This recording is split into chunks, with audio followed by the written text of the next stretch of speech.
Bonjour. Alors, j'ai le plaisir de vous présenter la partie, je dirais, fondamentale de l'étude des sacroiliacs. Vous allez voir qu'il y a beaucoup d'anatomie, mais c'est très important pour l'étude des sacroiliacs. Alors, je vais aborder ma question sous forme d'un cas clinique que vous voyez presque tous les jours dans votre pratique. Alors, c'est monsieur A. Il a 30 ans, il n'a pas d'antécédents personnels ou familiaux de pathologie rhumatismale. Il présente une lombalgie inflammatoire qui le réveille la deuxième partie de la nuit avec une raideur matinale prolongée depuis 2 ans, sans autre signe périphérique articulaire, anthésique ou extra-articulaire. Et il rapporte une sensibilité partielle à différentes classes d'ANS. Alors, l'examen clinique retrouve un discret syndrome rachidien lombaire, vraiment débutant, avec des manœuvres des sacroiliacs positifs. La radio standard est sans particularité et la biologie ne montre pas de syndrome inflammatoire biologique. Alors, première question. À ce stade, le diagnostic de spondyloarthrite est éliminé. Deuxième proposition, je suspecte le diagnostic de spondyloarthrite et je demande d'abord l'HLA-B 27 pour avancer dans ma démarche diagnostique.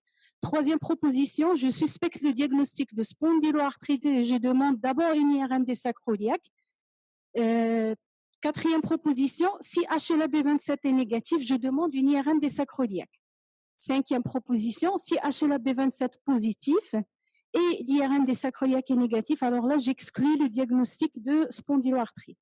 Alors, quelles sont les propositions qui vous paraissent justes? Oui. La 2. Alors, les bonnes ou plutôt les propositions qui, selon les recommandations internationales, vont dans le sens, je dirais, correct, c'est la deuxième proposition. D'abord, on demande l'HLA-B 27 avant l'IRM des sacroiliacs. Et puis, si HLA-B 27 est positif, alors là, je demande la IRM des sacroiliacs. Alors, ceci est présenté dans cette diapo. Alors, c'est le groupe d'experts. Alors, c'est le groupe d'experts ASAS qui ont établi les recommandations que vous connaissez et ils ont fait une sorte de cut-off de paramètres cliniques, biologiques et imagerie pour voir quels sont les paramètres les plus pertinents pour classer les malades dans le groupe spondyloarthrite. Alors, vous voyez que quand on a une lombalgie inflammatoire chronique, chez un homme généralement un homme de plus de 45 ans, alors, si la radio standard est positive, le diagnostic ne pose pas de problème. Si la radio est négative, dans ce cas, on va se diriger vers les autres paramètres cliniques qui sont très pertinents, que vous connaissez d'ailleurs, qui figurent dans les anciens critères d'Amor, mais aussi dans les critères ASAS. Bon, vous avez la douleur des sacroiliacs, la bonne réponse aux ANS, l'arthrite périphérique nanthésite, la dactylite, le pso, le syndrome inflammatoire biologique, l'atteinte intestinale, l'uvéite et une arthrite réactionnelle ou un antécédent familial de spondyloarthrite ou d'atteinte cutanée type pso. Alors, si vous avez plus de 4, le diagnostic ne pose pas de problème. Si vous avez entre 2 et 3 paramètres, que vous avez vu ici avec la lombalgie inflammatoire, alors là, il faut regarder le HLA-B27. Si il est positif, il n'y a pas de doute, c'est une spondyloarthrite très probable. Là, on est toujours dans la classification. Si négatif, donc là, il faut considérer les autres diagnostics. Alors, selon les groupes ASAS, le fait d'avoir HLA-B27 négatif avec 2 paramètres ou 3, ça reste un diagnostic très peu probable. Alors, si vous avez, comme le cas de notre patient, une lombalgie inflammatoire isolée, là, il faut d'abord demander l'HLA-B27 parce que ça ne coûte pas très cher. Et puis, on sait à travers les cohortes que les patients qui ont des HLA-B27 positifs ont une forte probabilité de développer une spondyloarthrite. Alors, si HLA-B27 positif, il faut dans ce cas demander une IRM. Alors, si l'IRM est positif, il n'y a pas de doute, c'est une spondyloarthrite très probable. Si HLA-B27 positif, IRM négatif, il faut considérer d'autres diagnostics. Si HLA-B27 négatif, d'emblée, ce n'est pas la peine, selon le groupe ASAS, de demander une IRM. Alors, Parce que vous allez voir que à travers le rappel anatomique, vous allez voir qu'il y a une centaine de sources de douleurs ou de phénomènes algogènes qui se passent au niveau de la région des sacroiliaques qui peuvent mimer une douleur des sacroiliaques ou une lombalgie inflammatoire que nous allons aborder tout à l'heure, alors qu'ils ne sont pas de vrais spondylarthrites. Donc, toujours HLA-B27 et puis IRM. Si HLA-B27 négatif et ou IRM négatif, il faut considérer d'autres diagnostics. Et là aussi, vous le constaterez à travers vos patients, les gens qui ont le diagnostic de spondyloarthrite très probable avec HLA-B27 négatif, c'est généralement des gens qui ne répondent ni aux ANS, ni aux anti-TNF, et ça a été confirmé même dans des essais cliniques et des registres. Alors, c'est juste pour dire que les nouveaux critères donc, ont permis des avancées en matière de diagnostic. Ils ont permis des avancées parce que aujourd'hui, donc, on peut diagnostiquer des spondylarthrites très récentes, 1 an, 6 mois, 2 ans, alors que les anciens critères, donc vous voyez qu'il vous faut une sacroiliite radiologique, et là, c'est plusieurs années, des dizaines d'années d'évolution.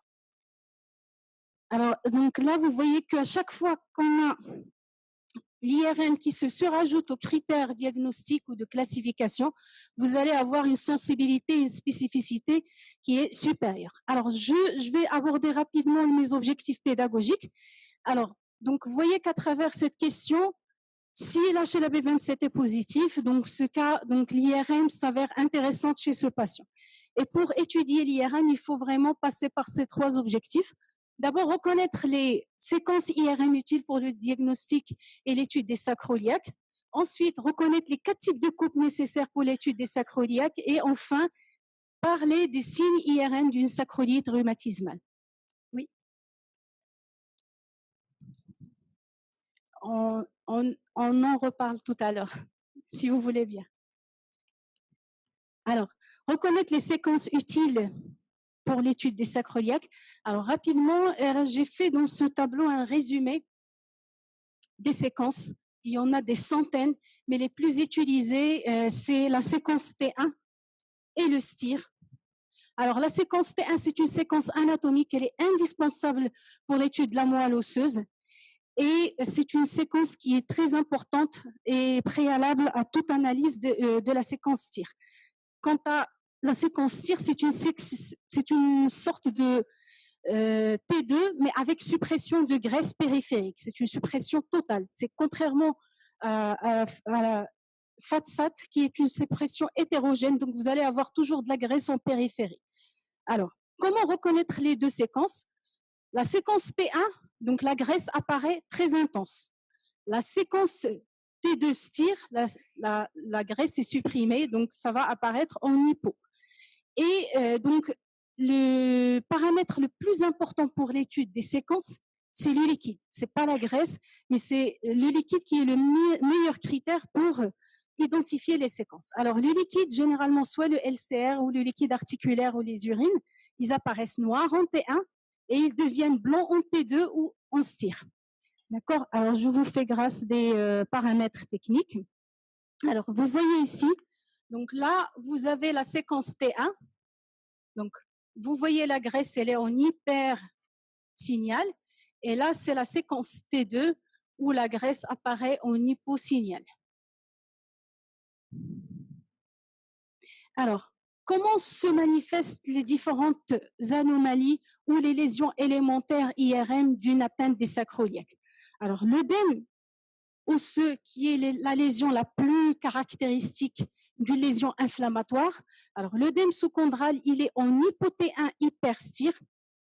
L'infiltration graisseuse que nous allons voir tout à l'heure, qui est elle aussi une sorte de lésion structurale de la sacroiliite inflammatoire, mais elle peut se voir dans d'autres pathologies. Elle est hyper-T1 hypostir. La sclérose et l'érosion, elle est hypo-T1 hypostir. Donc ça, c'est très important pour l'analyse sémiologique des lésions. Alors, quid de l'injection de Gado? Alors, si vous avez la forte suspicion d'une spondyloarthropathie, que derrière, il n'y a pas la suspicion de sacroiliite infectieuse ou tumorale, ce n'est pas la peine de demander l'injection de Gado. Ça a été montré dans une centaine d'études, ça ne sert à rien de demander le complément de GADO, même si on voit dans les critères ASAS tout à l'heure que dans les recommandations, il y a aussi la possibilité d'interpréter avec le GADO.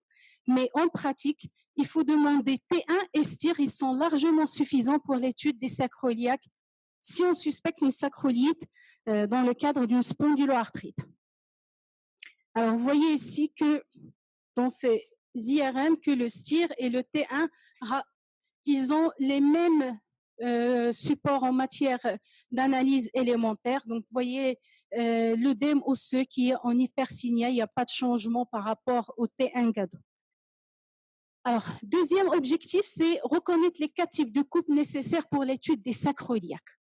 Alors, pour cela, je dois passer par le rappel anatomique, c'est fondamental. On discutera aussi de l'histologie et on discutera de la radioanatomie, en particulier l'IRM. Alors, les sacroiliaques, vous le savez, l'os sacré, il a une direction oblique, il n'est pas vertical. Alors, il a des surfaces articulaires sur la partie antérieure, c'est la face antérieure de la surface articulaire, elle est aussi inclinée. Et vous avez cette partie postérieure, ici, donc qui est aussi inclinée. Alors, quand on regarde la sacroiliaque dedans, on voit que la surface articulaire, elle est cantonnée à une sorte de croissant ou un aspect en oreille. Vous avez une partie verticale et une partie horizontale. Alors, pourquoi il faut rappeler ça? Parce que, en général, vous avez 3 pointes de contrainte, parce que vous allez voir que les sacroiliaques bougent. Sur le plan biomécanique, il y a une sorte de mobilité, et les pointes de contrainte sont la partie la plus importante sur le plan contrainte biomécanique, c'est la partie antérieure de la sacroiliaque. Et vous avez aussi les cornes. Alors, la sacroiliaque, elle donne cet aspect en croissant avec corne supérieure, corne inférieure, partie antérieure, et vous avez le corps de la sacroiliaque. Alors, cette partie-là, elle est cartilagineuse synoviale. Et derrière, vous avez la partie ligamentaire que nous allons voir tout à l'heure. Alors, sur le plan des ligaments, pourquoi je fais le rappel des ligaments alors qu'on voit généralement que l'os et on interprète généralement que l'os, vous allez voir tout à l'heure dans les recommandations, parce que les ligaments, alors il y a 2 types de ligaments, il y a les ligaments intrinsèques et vous avez les ligaments intrinsèques sacroiliaques, donc ils ont une distribution ventrale et aussi dorsale plus long. Et vous avez ce fameux ligament sacroiliaque qui est dit interosseux ou le ligament axille, ce ligament qui est situé derrière l'articulation. Vous voyez que l'articulation, elle est vraiment très petite, mais elle a une sorte de biomécanique extraordinaire et elle est impliquée dans des pathologies diverses. Donc, vous avez ce ligament qui joue le rôle de pivot en matière de mobilité de l'articulation sacroiliaque. Vous avez aussi les ligaments extrinsèques. Et les ligaments extrinsèques, vous avez le ligament ilio-lombaire. Alors, vous le voyez ici dans la partie antérieure et la partie postérieure qui s'insère sur la L4-L5 et elle va jusqu'à la crête iliaque postérieure. Et vous avez 2 grands ligaments, le ligament sacrotubéral et le ligament sacrospinal. Alors, pourquoi il faut parler des ligaments? Parce que, donc, premièrement, la région des sacroiliaques est très riche en ligaments et ces ligaments, quand ils sont hyper sollicités ou hyper mobiles, ils sont à l'origine de ce qu'on appelle les syndromes de dysfonction de la sacroiliaque, qui est un groupe de pathologies qu'il faut connaître. C'est parmi les diagnostics différentiels de tout ce qui est sacroiliite rhumatismale. Et deuxièmement, les ligaments, vous avez entre les ligaments le passage des nerfs. Et en particulier, il y a le nerf ischiatique que vous voyez ici. Donc, le nerf ischiatique qui passe entre le muscle piriforme et le muscle obturateur interne, mais aussi entre des ligaments, les ligaments iliotransversaires. Alors, ces ligaments, donc, comme on a dit, ils sont source de douleurs anthésiques, source de syndrome canalaire, mais aussi source de pathologie de la sacroiliaque. Quand ils sont surtout le syndrome, le ligament ilio-lombaire, il est très touché dans tout ce qui est pathologie du rachis lombaire, spondylolisthésis, arthrose des articulaires postérieurs, l'hyperlordose. Et ce ligament, il devient très hyperlaxe d'un côté et peu sollicité de l'autre côté. Et c'est responsable de ce qu'on appelle le syndrome de dysfonction de la région sacrée, et ça peut aboutir même à l'arthrose des sacroiliacs.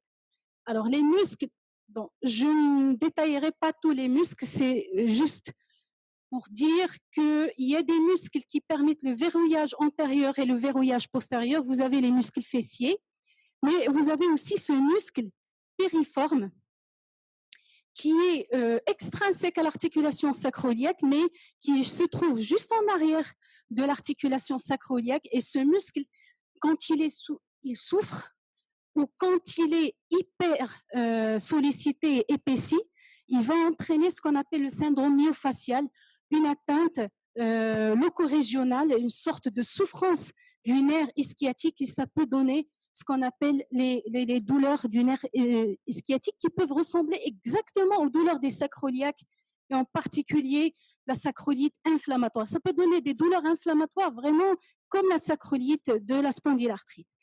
Alors, un peu de biomécanique et je passe rapidement. Les sacroiliaques, ils ne sont pas statiques, ils sont mobiles. Alors, il y a deux types de mobilisation. Il y a les mouvements de nutation et de contre-nutation. La nutation, elle ramène le coccyx vers l'arrière, et la contre-nutation, elle ramène le coccyx vers l'avant. Alors, ces mouvements sont décrits généralement et sont rapportés quand on fait une flexion, une hyperflexion de la cuisse, mais aussi lors de l'accouchement. Alors, la nutation, donc quand elle ramène le coccyx vers l'arrière, c'est généralement au cours de l'accouchement pour permettre l'engagement et le passage de la tête du fœtus. La contre-nutation, donc elle ramène le coccyx en avant, mais elle élargit le détroit supérieur, donc elle permet l'engagement de la tête fémorale, et on peut aussi avoir ce mouvement lors de l'extension de la cuisse. Vous avez aussi le mouvement de torsion sacrée. Donc, il y a les torsions gauche-gauche et les torsions droite-droite. Ce mouvement se voit essentiellement lors de la marche et la course. J'ai des vidéos, si on a le temps, on va les voir sur les mouvements de torsion et les mouvements de nutation et contre-nutation. C'est très important parce que quand on a un syndrome de dysfonction de la sacro-iliaque, ou une sacroiliite rhumatismale, ou une arthrose des sacroiliaques, vous allez avoir une altération des mouvements des sacroiliaques avec une raideur qui va se traduire par une limitation de la flexion de la hanche. Et donc, c'est d'où l'importance de tester les sacroiliaques et de voir s'il y a une raideur associée. Alors, on passe à l'histologie. Le rappel histologique est aussi très important. Alors, si vous faites une coupe axiale, là, vous voyez, nous avons notre sacro-iliaque, cette partie en croissant en oreille. Et donc, cette partie-là, elle n'a pas la même composition histologique d'avant en arrière. Alors, si vous faites une coupe axiale, par exemple ici, vous allez passer par la partie cartilagineuse ou synoviale. Alors, c'est juste pour vous dire que la sacroiliite inflammatoire, ça ne commence pas généralement au niveau des anthèses, ça commence au niveau de la synoviale. Paradoxalement, à ce qui est supposé, les différentes études, que ce soit en post-mortem ou les études histologiques des sacroiliaques dans la spondylarthrite, ils ont montré que le phénomène inflammatoire commence au niveau de la région cartilagineuse ou synoviale. Alors, et si vous faites une coupe axiale, quelle que soit la partie, que ce soit la corne supérieure, la partie moyenne ou la corne inférieure, vous allez avoir ceci. Alors, vous allez avoir une partie cartilagineuse qui est celle-là, ou synoviale, qui est bien régulière et bien limitée, et vous allez passer par une zone de transition. Cette zone de transition est très importante à connaître parce que ça livre le passage aux vaisseaux sanguins qui vont irriguer la sacro-iliaque. Et donc, c'est une zone qui est très dangereuse dans l'interprétation des IRM des sacro-iliaques parce que vous pouvez avoir des hypersignaux qui correspondent aux vaisseaux qu'on peut interpréter comme des lésions inflammatoires ou comme un œdème des sacroiliacs. Donc, zone synoviale, zone de transition dangereuse, passage des vaisseaux, et puis vous avez la zone ligamentaire qui est cette partie, vous vous rappelez, les ligaments sacroiliaques, les ligaments extrinsèques et tout, et cette zone, elle est dotée d'échancrures, elle n'est pas bien limitée comme la zone synoviale, elle est vraiment constituée d'échancrures de dépression et elle livre passage aux ligaments, et cette zone est difficile à interpréter, il faut l'interpréter aussi avec prudence. Alors, ça donne ça sur le plan radio-standard, l'IRM des sacroiliaques, pardon, l'articulation sacroiliaque. Alors, vous avez cette partie antérieure qu'on voit ici, et vous avez la partie postérieure. Alors, la sacroiliaque, on la voit comme une sorte de raquette avec le manche vers le bas. Et vous avez la partie antérieure qui est ici, celle-là, et la partie postérieure qui est ici. Et juste pour vous dire que quand on voit la région des sacroiliaques, vous avez en regard du trou sacré de L1 au-dessus, l'articulation des sacroiliaques, il n'y a pas d'interligne. C'est juste des ligaments qui relient les deux berges. Et en dessous, vous avez la vraie articulation sacroiliaque. C'est ce qui explique que la plupart des pathologies se situent soit au niveau du pied des sacroiliaques, parce que c'est la zone synoviale cartilagineuse, soit au niveau de la partie moyenne, et c'est généralement beaucoup d'arthrose. Alors, on passe maintenant aux choses pratiques. Alors, quelle coupe demander? Quel type de coupe demander? Quand on analyse les sacroiliaques, il faut demander les coupes coronales obliques. Alors, les coupes coronales obliques sont les coupes qui sont perpendiculaires aux coupes axiales. Et la coupe axiale, elle a comme coupe de référence là, parallèle au plateau de S1. Alors, ça, c'est la coupe axiale. Et ça, c'est la coupe coronale. Il faut faire vraiment des coupes coronales obliques et sont généralement largement suffisantes. Elles sont généralement suffisantes. On peut demander des coupes axiales si on a des doutes diagnostiques et surtout des doutes avec de l'arthrose. Docteur Amine en parlera tout à l'heure.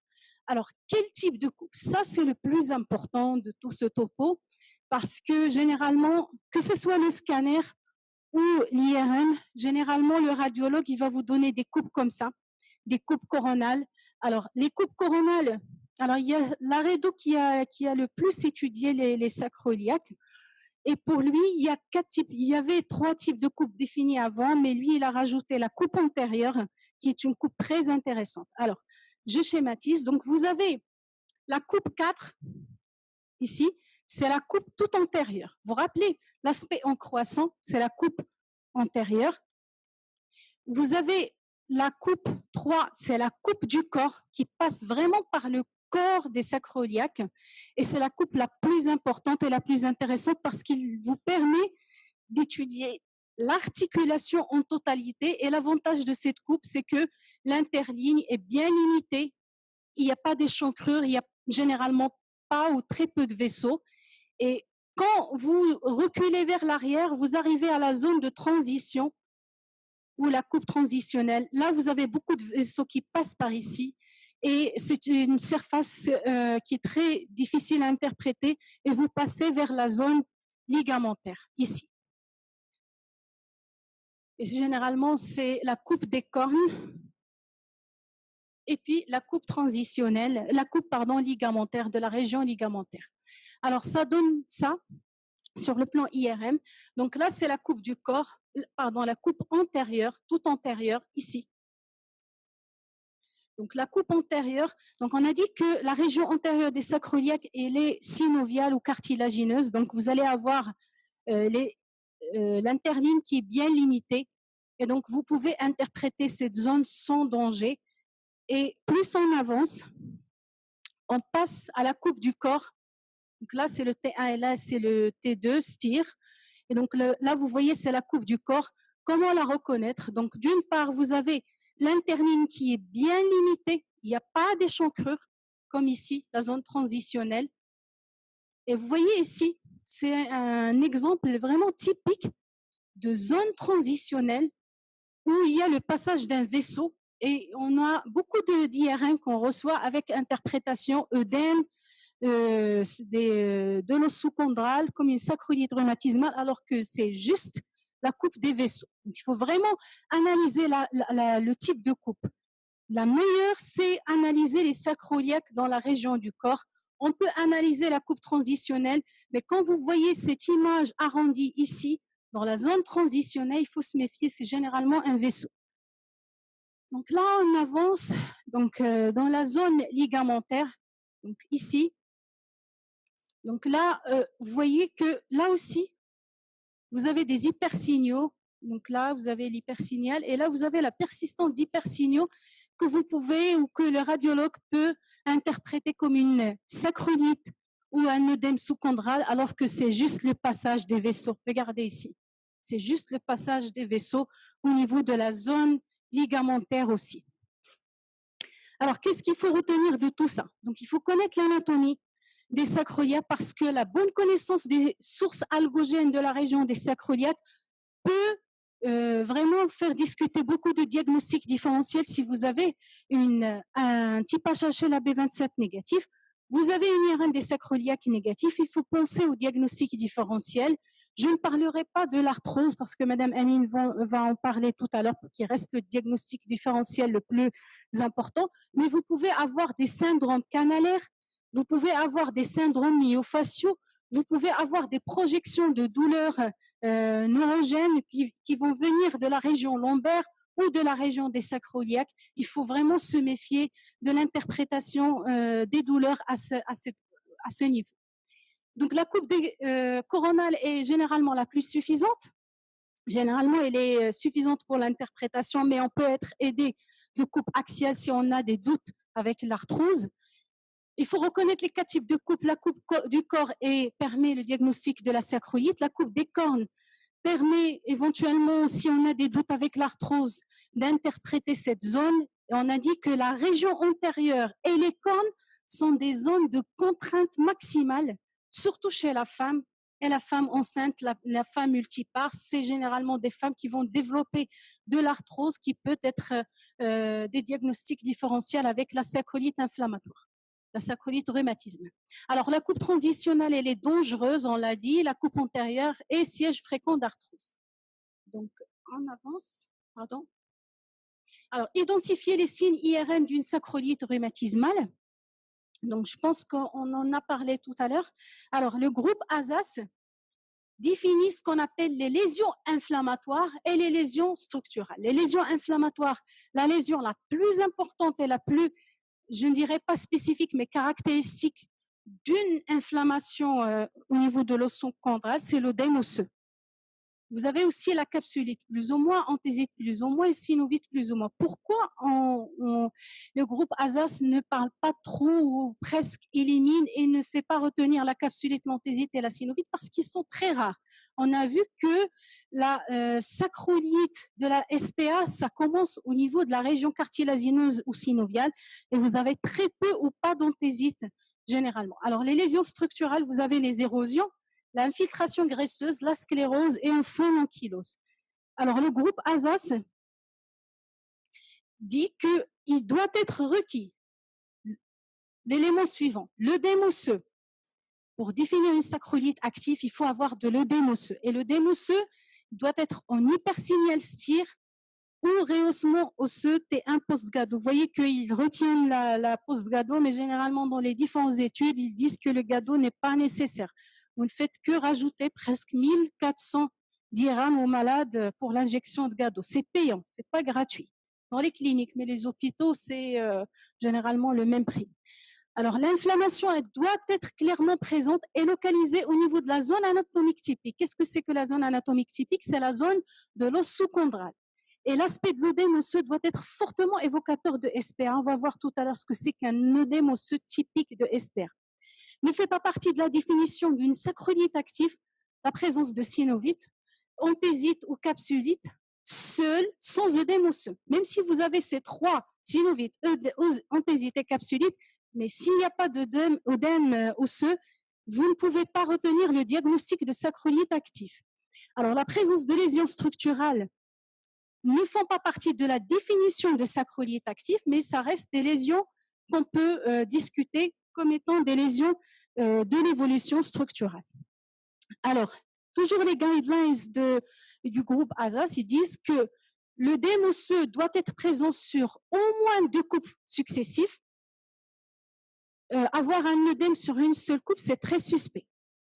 Il faut généralement, si vous avez la lésion sur une seule coupe, il faut exiger la présence d'au moins 2 lésions fortement évocatrices de sacroïde actif. Faire très attention aux petites lésions isolées, les images arrondies qu'on a vues tout à l'heure sur la région transitionnelle et au niveau de la zone ligamentaire. Il faut interpréter toujours le T1 et le STIR, jamais une coupe séparée. Si œdème osseux atypique, dans ce cas, on peut chercher les lésions structurales ou inflammatoires concomitantes qui, à elles seules, ne sont pas suffisantes pour le diagnostic de sacrolyte actif. Et donc, enfin, l'interprétation de l'IRM doit être objective et guidée d'abord par les données clinico-biologiques et objectives. Il ne faut pas se précipiter sur le diagnostic de sacrolyte inflammatoire dans l'arrière-pensée de traitement anti-TNF parce que si le malade n'a pas de spondyloarthrite, n'a pas de sacrolyte typique, il ne va pas répondre au traitement. Vous ne faites que retarder le diagnostic, que faire perdre au malade et à la société beaucoup d'argent. Donc, il faut vraiment être très objectif. Il ne faut pas influencer le radiologue ou celui qui interprète. Alors, certaines situations individuelles restent difficiles à classer et donc seul le bon sens du clinicien doit intervenir dans ce cas. Alors, qu'est-ce que c'est qu'un œdème sous-chondral typique? C'est un œdème qui siège au niveau de la région sous-chondrale, vraiment sur les berges des sacroiliaques. C'est un œdème qui va être en hyposignal T1, hypersignal STIR. C'est un œdème osseux généralement franc, mais si vous avez des malades qui arrivent à des stades un peu évolués, l'œdème va s'atténuer. Vous pouvez avoir un œdème discret, mais c'est un œdème qui doit être diffus. Il touche le corps. Il faut chercher la coupe du corps. Et souvent, c'est au niveau du corps, mais vous pouvez avoir aussi de l'œdème au niveau de la région ligamentaire ou la région des cornes. C'est un œdème en ménisque, collé à l'interligne, et il est généralement en regard d'anomalie de l'os sous-chondral. Je vais essayer d'avancer rapidement. Là, vous avez des exemples d'œdème. Donc là, vous avez une coupe T2 STIR. Vous voyez que vous avez un œdème au niveau de la région sous-chondrale qui est franc, collé à l'interligne. Là aussi, là, c'est vraiment la région typique du corps. Et pour reconnaître le corps, c'est généralement, il faut avoir les 5 trous sacrés. Alors là, vous avez une belle image d'œdème osseux sous-chondral au niveau de la région ou la coupe du corps. Et il est centré par une érosion, une sclérose. Alors, il faut dire que les érosions et les scléroses sont très mal visibles sur l'IRM. Si vous avez des doutes sur des érosions, il faut compléter par le scanner. C'est généralement, si vous avez des doutes, il faut avoir le couple IRM scanner. Donc là, vous avez d'autres images, mais là, vous avez un œdème osseux pas collé sur l'interligne, mais au niveau de la zone ligamentaire. Alors, comme on a dit, il y a peu ou pas d'anthésite dans la sacroiliaque ligamentaire. On avance. Et puis, les lésions structurales. Donc, vous voyez ici, vous avez des érosions, de la sclérose. Ça, ce sont les lésions structurales. Vous pouvez avoir de l'ankylose, ici, par exemple, et là, qui est débutante. Alors, pour notre patient, alors, je n'ai pas visualisé la filtration graisseuse. Voilà. Alors, la dégénérescence graisseuse, ça, c'est vraiment un cas d'une étude, un essai randomisé qui a montré qu'au fil du temps, donc là, vous avez le T1. Donc, vous avez le T1, vous avez ici une image en hyposignal T1 qui devient hypersignal STIR à baseline, donc au moment du recrutement des patients. Les patients étaient mis, ça c'est un exemple de patient qui a été mis sous anti-TNF dans le cadre d'un essai, et vous voyez que cette région d'œdème osseux, elle va progressivement devenir hypersignal T1, hyposignal STIR. Ça veut dire que, et ça a été discuté dans plusieurs études, l'œdème osseux, avec le temps, il va s'atténuer, il va devenir une sorte de dégénérescence graisseuse qui est une sorte de réparation. et soit qu'on va avoir de l'infiltration graisseuse, soit qu'on va avoir au niveau de la berge plus tard une ankylose. Alors pour notre patient, donc on a l'HLA-B27 qui est positif et on a demandé l'IRM qui a montré certaines choses. Alors, qu'est-ce que vous pouvez dire c'est quel type de coupe? Oui, c'est T1. C'est plutôt quel type de séquence? Ça, c'est la séquence T1. Vous voyez que la graisse, elle est en hypersignal. Mais quel type de coupe? Est-ce que c'est une coupe antérieure, coupe du corps ou coupe transitionnelle? Très bien, c'est une coupe antérieure. Et qu'est-ce que vous voyez si vous comparez les deux sacroiliaques? Alors, la coupe antérieure, généralement, la région antérieure, vous avez de la sacroiliaque cartilagineuse. Vous n'avez pas généralement de vaisseau et l'interligne est bien limitée, elle est bien tracée. Si vous avez cet aspect oniposignal à ce niveau, ça veut dire quoi? Probablement, c'est de l'œdème osseux. Dans ce cas, il faut aller voir quelle séquence? STIR. Donc, on va voir la séquence STIR, on avance. Là, c'est le STIR. Alors, qu'est-ce que vous voyez? Oui. Donc, au niveau de la région du corps, pardon, la région de la corne antérieure, la partie antérieure, vous avez un œdème ici, un aspect en hypersignal qui est vraiment collé à l'interligne. Et c'est un œdème qui est vraiment typique. Là aussi, c'est un œdème qui est persistant sur plusieurs coupes et pas une seule coupe, donc 3 coupes successives. Donc, c'est véritablement un œdème sous-chondral. Et à côté de cet œdème au niveau de la région sous-chondrale, vous voyez qu'il y a aussi un œdème au niveau de la région ligamentaire. D'accord? Généralement, le premier œdème, l'aspect du œdème est suffisant, mais vous avez 2 lésions d'œdème sous-chondral, mais on n'a pas vraiment d'image de lésion structurale associée. Voilà. Donc, qu'est-ce qu'on peut retenir de cette première partie? L'IRM est un excellent outil pour le diagnostic positif et parfois pour le diagnostic différentiel. Il y a des variétés de lésions élémentaires de l'IRM des sacroiliaques qu'il faut connaître et qu'il faut interpréter avec beaucoup de précautions. Il faut une courbe d'apprentissage. On n'apprend pas du premier jour à interpréter une IRM des sacroiliaques. Il faut toujours lire le CD-ROM. Il ne faut pas se contenter des images qu'on nous donne sur les... parce que généralement, soit on rate des coupes, soit que les coupes ne sont pas suffisantes. Il faut voir les coupes coronales, parfois axiales, mais il faut regarder sur le CD et il faut confronter les séquences. Il faut connaître l'anatomie pour étudier la sacroiliaque. Il faut connaître les critères d'œdème de la sacroïlite. Dire aussi que l'infiltration graisseuse est un autre signe de spondyloarthrite, mais il peut se voir dans d'autres pathologies que nous allons voir tout à l'heure. L'érosion est difficile à visualiser en IRM. Il faut voir la TDM et ça donne mieux, une meilleure visualisation des érosions. Et aucune lésion élémentaire n'est spécifique à 100%. Mais vraiment, il faut vraiment confronter l'IRM à la clinique et éventuellement à la biologie. Il ne faut jamais interpréter l'imagerie seule parce que ce soit l'écho ou l'IRM, il n'y a rien de pathognomonique en médecine généralement. Donc, il faut toujours confronter la clinique, la biologie et l'imagerie. Si le diagnostic repose principalement sur une IRM des sacroiliaques et ou si on a des doutes sur des atypies lésionnelles, un œdème atypique, il faut, et en particulier si on a derrière ça une prescription de biothérapie, il faut explorer les autres coupes, coupe antérieure et la coupe des cornes. Il faut compléter éventuellement par un scanner, surtout dans la forme, dans l'arthrose, et regarder toujours le rachis et la symphyse pubienne, parce que dans la biomécanique des sacroiliaques, il y a toujours ce couple sacroiliaque, symphyse pubienne, il bouge simultanément et en même temps. Et à chaque fois qu'on a un syndrome de dysfonction de la sacroiliaque ou une arthrose de la sacroiliaque, vous avez souvent une arthrose de la symphyse pubienne et une arthrose du rachis. Il faut regarder le rachis, la symphyse pubienne et les sacroiliaques. Il faut considérer d'autres diagnostics si vous avez de l'HLA-B27 négatif, surtout chez une femme de plus de 50 ans. C'est généralement d'autres diagnostics. Je vous remercie.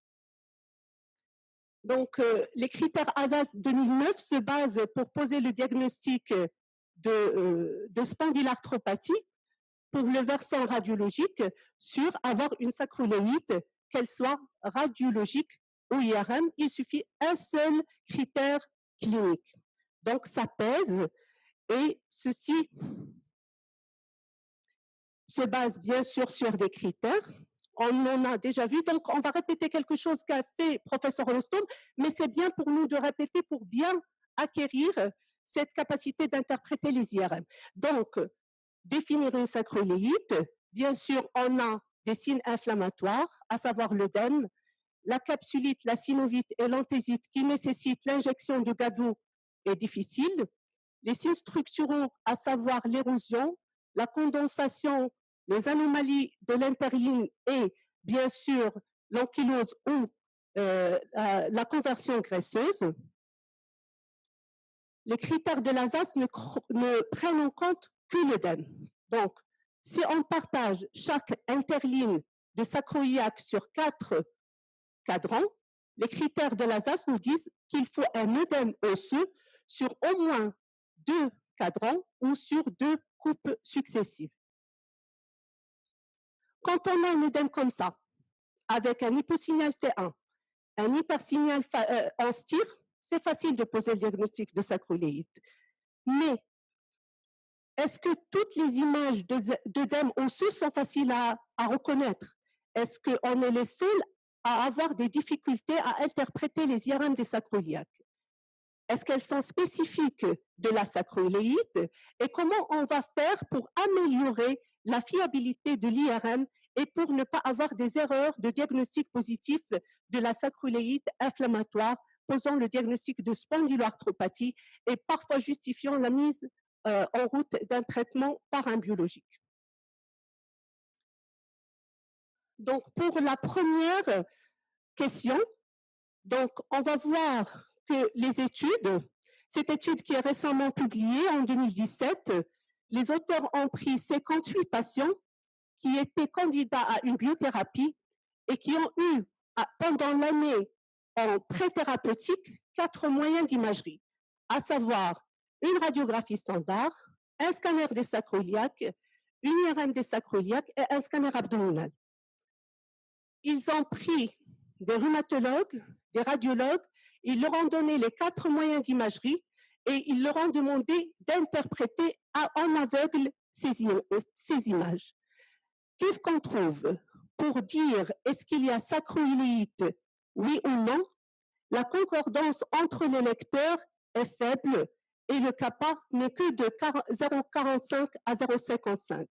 Pour le grade, on a une variabilité avec un kappa de 0,60 à 0,77.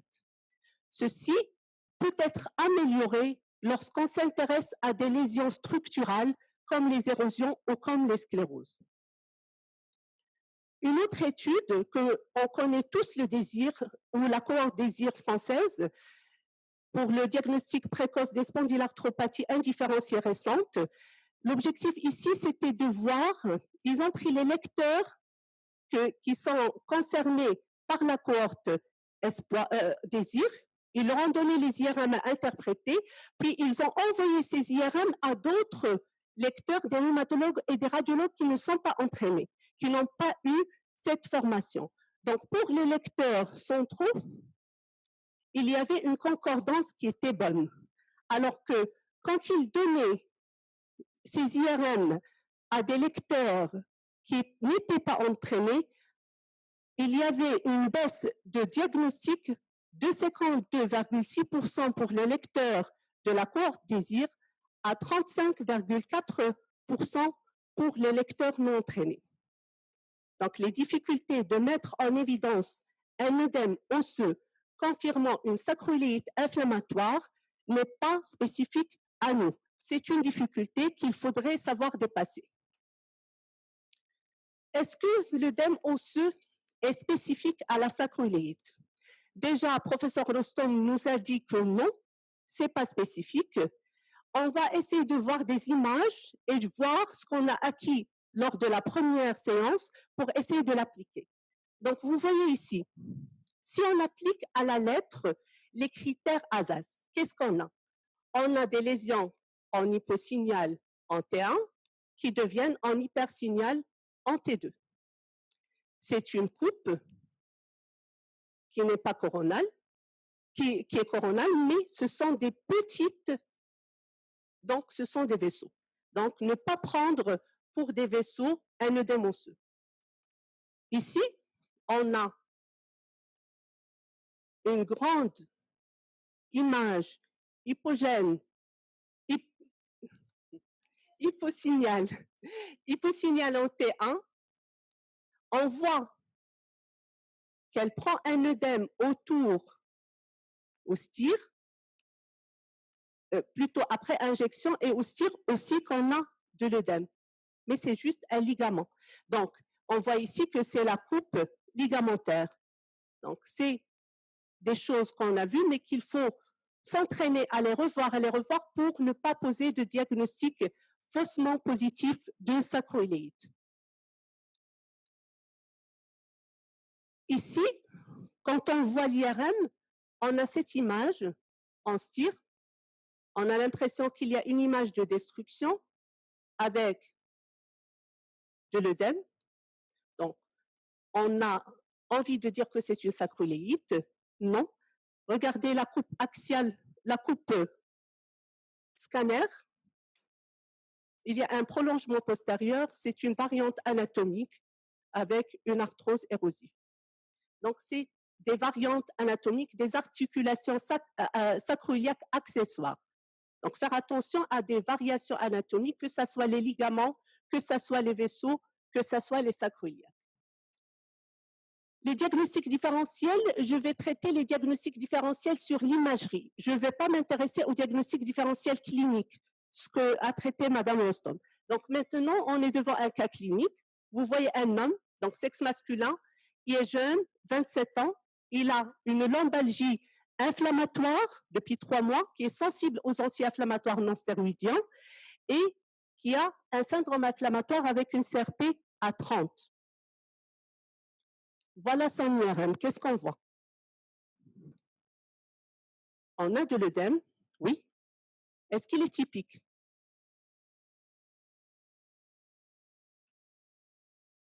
Ce qu'on voit, donc en T1, on a des images hyposignales qui flashent dans le STIR, mais ce qui est atypique, c'est qu'on a des lésions au niveau de L5, on a des lésions au niveau du sacrum et on a une atteinte des parties molles. C'est un Hodgkin. La biopsie était un Hodgkin. C'est un cas qui est publié et c'est une maladie de Hodgkin. Donc, analyser, ne pas s'arrêter à l'œdème, voir toutes les lésions régionales à côté. Un deuxième cas clinique, qu'est-ce qu'on voit? Donc, on a une image hyposignale. Donc, ici, c'est après injection. Et voilà le STIR. Donc, image hyposignale, hypersignal en STIR, c'est une fracture. Donc, ce n'est pas que la sacroiliaque, on voit que c'est une image de fracture qu'on a ici. Donc, fracture pathologique par insuffisance osseuse. Ici, qu'est-ce qu'on voit? Donc, on a le T1. Vous voyez cette image. C'est un T1 avec... Non. Donc, quand on a un doute, il faut savoir passer aux autres moyens d'imagerie. Donc, on va demander un scanner et vous voyez que c'est également une nécrose osseuse sur fracture pathologique. Donc, c'est le complément qui nous a permis de poser le diagnostic. Je n'ai pas la radio standard. Non, j'ai pas la radio standard. En fait, je n'ai pas des radios. J'ai essayé d'avoir les cas cliniques de la littérature parce qu'on n'a pas vraiment de coopération avec les radiologues. Je n'ai pas pu avoir beaucoup de radios de notre pratique. Ici, c'est des images qu'on voit. C'est des images T1 avec injection. C'est atypique, c'est diffus, c'est hétérogène. Et qu'est-ce qui est atypique dans cette image d'œdème? C'est que l'interline, vous voyez l'interline, elle est presque normale. Donc, il n'y a pas d'irrégularité au niveau de l'interligne. C'est une sacroiléite infectieuse.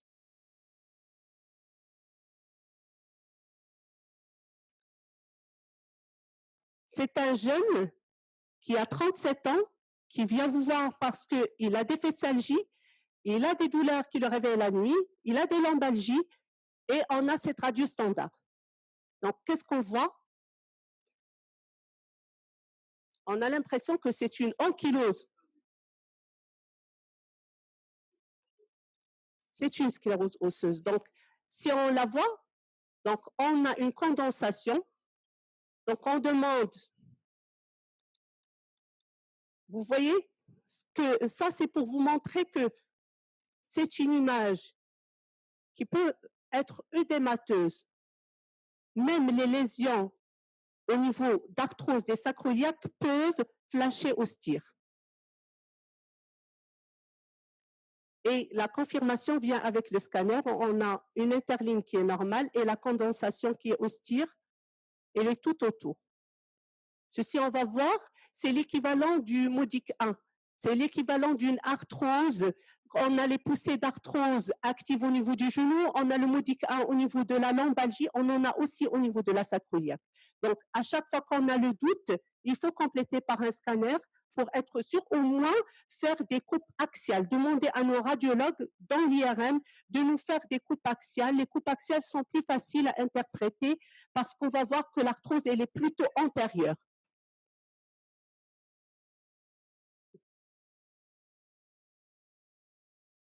Là, donc on a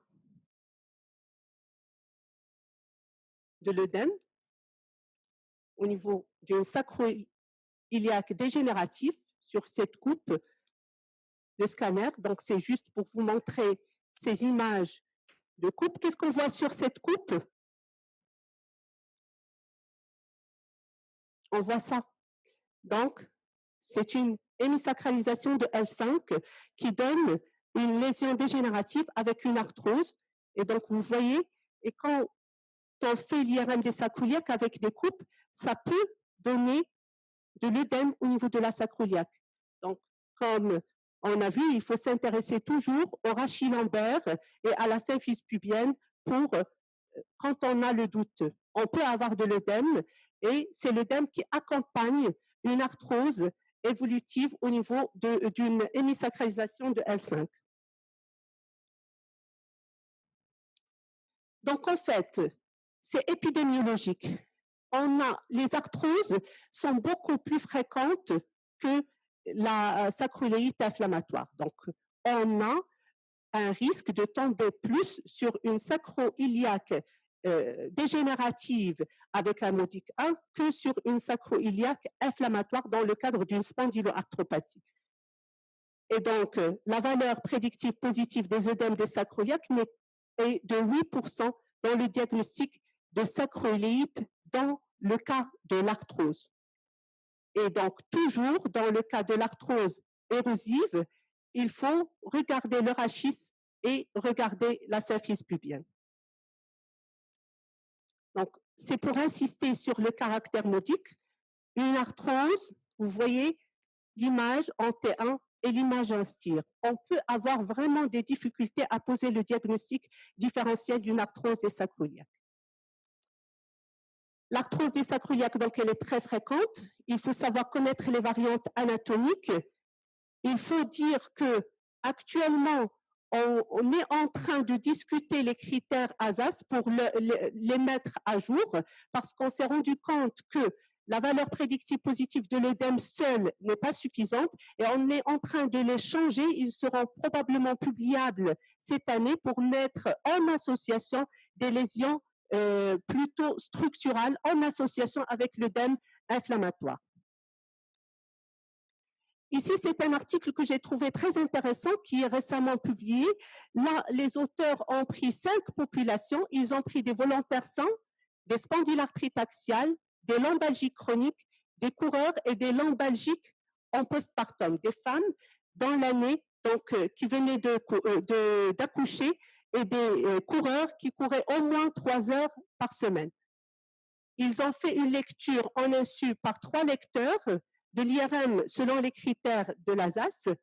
Ce qu'ils ont trouvé, c'est très intéressant parce qu'ils ont trouvé que chez les volontaires sains, on avait 23% des patients qui remplissaient les critères ASAS d'une sacroïléite inflammatoire dans le cadre des spondylarthropathies.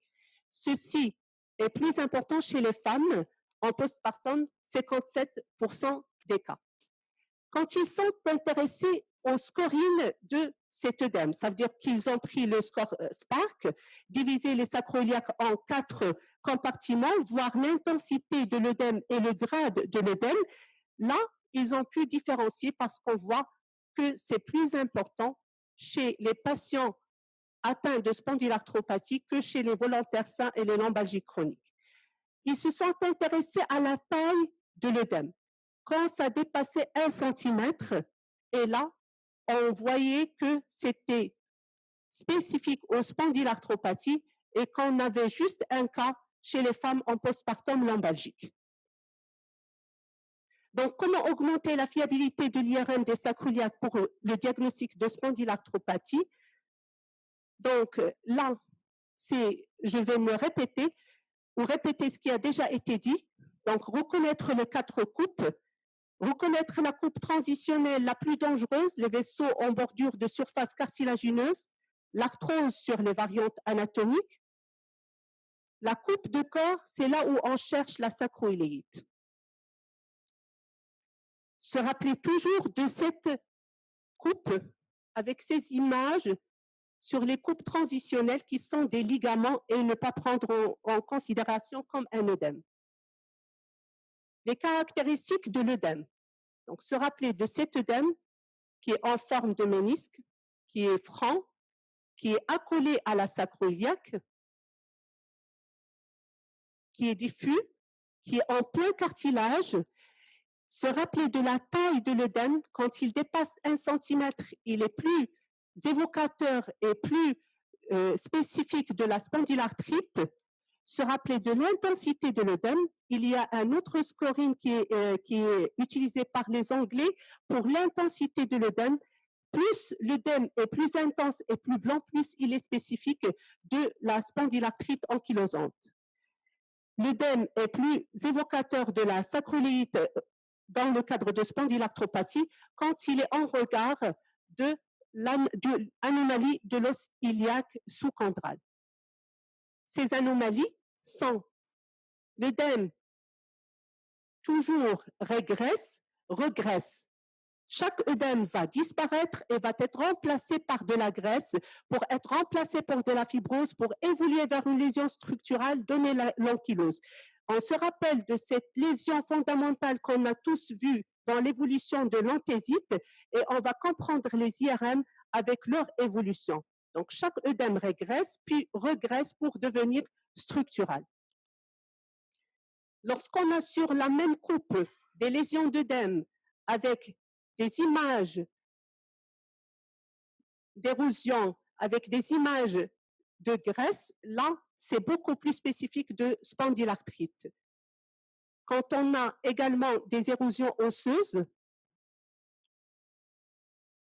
donc les critères de sacroïléite en IRM sont des critères d'œdème des sacroiliaques, qui est diffus, qui est dans le corps, qui est intense, qui est de taille supérieure à 1 cm pour être spécifique. Ça va rechercher autres signes inflammatoires. Les plages de graisse sont un autre signe de spondyloarthrite. L'érosion en timbre de poste, elle est très difficile en IRM. Et je vais juste insister sur cette image en timbre de poste pour dire qu'il faudrait se rappeler toujours que la lésion, quand elle est localisée au tiers moyen, quand elle est localisée en antérieur, elle est arthrosique. Quand elle est diffuse, c'est comme ce qu'on a vu dans la hanche coccyte ou dans chaque articulation. Quand les lésions sont diffuses, c'est plutôt inflammatoire. Quand elles sont localisées, c'est plutôt arthrosique. En faveur de l'arthrose, donc une prédominance antérieure, une condensation à limite nette, moins de graisse. L'IRM des sacroiliaques est un important outil diagnostique, positif et différentiel, mais il faudrait apprendre à lire les images, il faudrait apprendre à lire le CD. Nous, on a la chance d'avoir le Zirix à l'hôpital, mais je viens de savoir qu'il est gratuit sur Internet. Donc, on peut le télécharger sur nos ordinateurs pour lire les CD des radiologues, pour avoir en même temps le T1 et avoir en même temps le STIR et interpréter la localisation des images IRM. Parler des mises à jour en cours des critères de l'ASAS et se rappeler que ce sont des critères de classification des spondylarthrites et non des critères cliniques, non des critères de diagnostic. Elles doivent nous aider à poser le diagnostic et on doit rester clinicien. C'est notre patient et c'est nous qui vont poser le diagnostic, pas un seul moyen d'imagerie, pas un seul moyen de bilan biologique. Je vous remercie.